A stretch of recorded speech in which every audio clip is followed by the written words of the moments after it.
જાફરાબાદ દરિયાઈ પંથકના ખેડૂતો બન્યા નોધારા। મગફળી અને ડુંગળીના પાક નિષ્ફળ જતા ખેડૂતોના ધૈર્યની કસોટીનો સમય શરૂ થયો છે। દેણું કરીને ઉગાડેલા પાક નષ્ટ થતા ખેડૂતોમાં ભારે નિરાશા ફેલાઈ છે। નમસ્કાર, આપનું સ્વાગત છે BS9 TV ન્યૂઝ ઉપર અને હું છું આપની સાથે કાજલ સુવા। જાફરાબાદ તાલુકાના મોટા માણસા ગામે અહીંના ખેડૂતોને આ વર્ષે વરસાદની અનિશ્ચિતતા અને કમોસમી વરસાદના કારણે પાકમાં ભારે નુકસાન સહન કરવું પડી રહ્યું છે। ખેડૂતો કહે છે કે મગફળીના પાથરા પલળી ગયા છે, ઉપજ મળશે નહીં અને હવે દેણા ચૂકવવાની સ્થિતિ રહી નથી। તેને કારણે કેટલાક ખેડૂતો હવે વિરોધ સ્વરૂપે પોતાના પાકને સળગાવી રહ્યા છે। મોટા માણસા, નાની ધારી અને આંબરડી ગામે ખેડૂતો મગફળીના પાથરા સળગાવતા નજરે પડે છે। ત્યારે એક નજર કરીએ એક ખેડૂતોની સ્થિતિ ઉપર અને ખેડૂતો શું કહી રહ્યા છે તે જાણીએ। અમરેલી જિલ્લાના જાફરાબાદ તાલુકાના મોટા માણસા ગામે મનુભાઈ જોગાણીની વાડીએ આ માંડવી વરસાદમાં આવી ગયેલી છે। માવઠામાં 16 વીઘાની માંડવી છે। આની પહેલાં આમાં ડુંગળી હતી, એ ડુંગળી પલળી ગયેલી છે। હવે આ ભરોટા કર્યા ને એને કાઢવાનો ખર્ચો 40-50 હજાર રૂપિયા થાય એમ છે, એટલે પછી હળગાવવાનું નક્કી કર્યું। હવે ખેડૂને શું કરવું એ કાંઈ ખબર પડતી નથી। મારું નામ શૈલેષભાઈ મનુભાઈ જોગાણી, ગામ મોટા માણસા, તાલુકો જાફરાબાદ, જિલ્લો અમરેલી। આજે મેં મારા ખેતરમાં 16 વીઘાની માંડવી વાવેલી છે।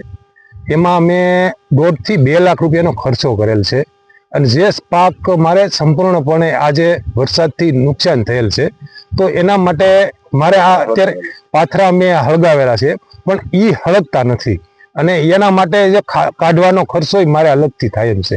તેમ છતાં મારે અત્યારે માલ ઢોર માટે નીણ નથી। અમે તો અમારું પેટ ગુજરાન કરી લઈશું, પણ જે માલ છે, પશુ છે, તે એના માટે અમારે શું કરવાનું? એટલે જો આ સરકારને તમે સહાય આપો એમ કરો છો, પણ હજી આપતા નથી, તો એના માટે અમારે ક્યાં સુધી ઓલું કરવાનું? બરોબર, તો એના માટે શું કરવું? આ વાડી મનુભાઈ નાગજીભાઈ જોગાણીની છે, મોટા માણસાની, અને 16 વીઘાની માંડવી હતી। આ ભાઈને 16 વીઘાની માંડવી હતી અને બધા પાથરા પડ્યા હતા।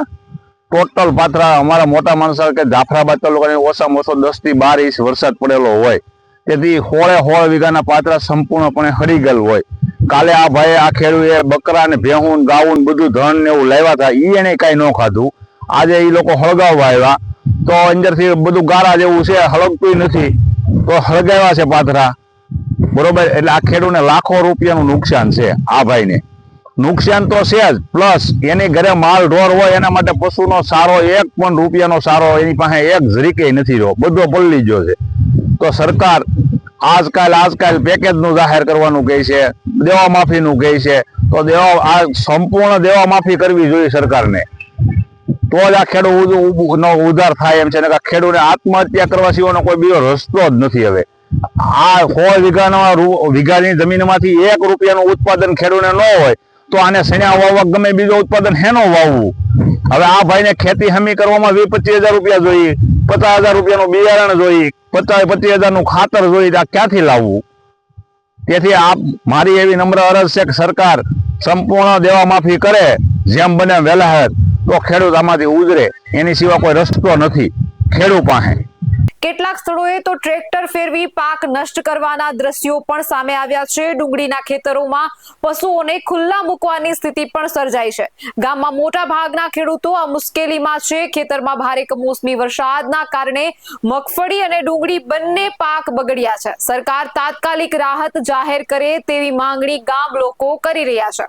ખેડૂતોની આ સ્થિતિ હવે માત્ર ખેડૂતોની સમસ્યા નથી રહી, પણ આ વિસ્તારના અર્થતંત્ર માટે પણ મોટો ઝટકો છે। હવે જોવાનું એ રહેશે કે સરકાર આ દેણા માફી અને વીમા સહાય અંગે કેટલું તાત્કાલિક પગલું લે છે। આવા જ વધુ અહેવાલ સાથે મળતા રહીશું। તમે અમારી YouTube ચેનલને સબસ્ક્રાઇબ કરવાનું અને અમને Facebook અને Instagram પર ફોલો કરવાનું ચૂકશો નહીં। બાકી અવનવી અપડેટ મેળવવા માટે આપ જોતા રહો BS9 TV ન્યૂઝ।